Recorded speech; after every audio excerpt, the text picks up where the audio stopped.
Welcome to the Basics of Cyclone, Part 5.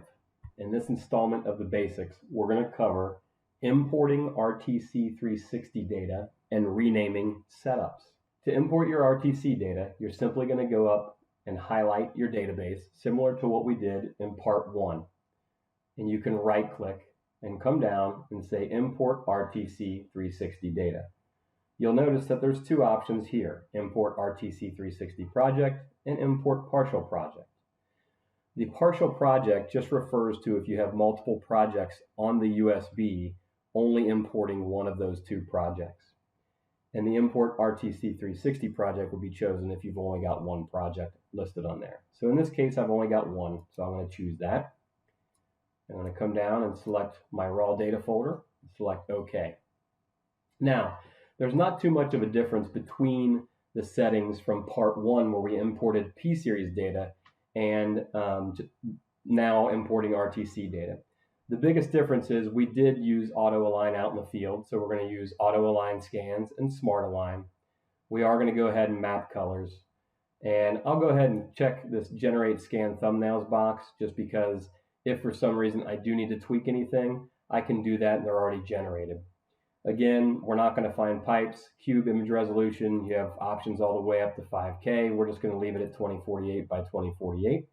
And we're going to have import speed options set to fast. And again, let's take a look at our RTC360 advanced options. You're going to have all these boxes checked. I usually leave mine to low. And then we're just going to go ahead and hit OK.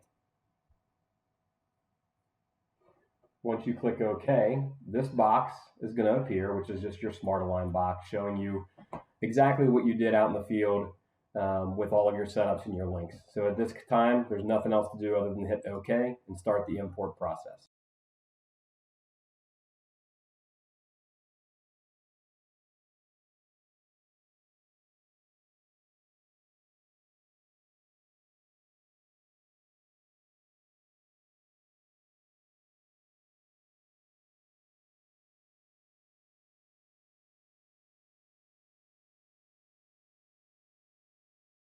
Okay, now that our data has finished importing, we're going to go through the batch renaming process.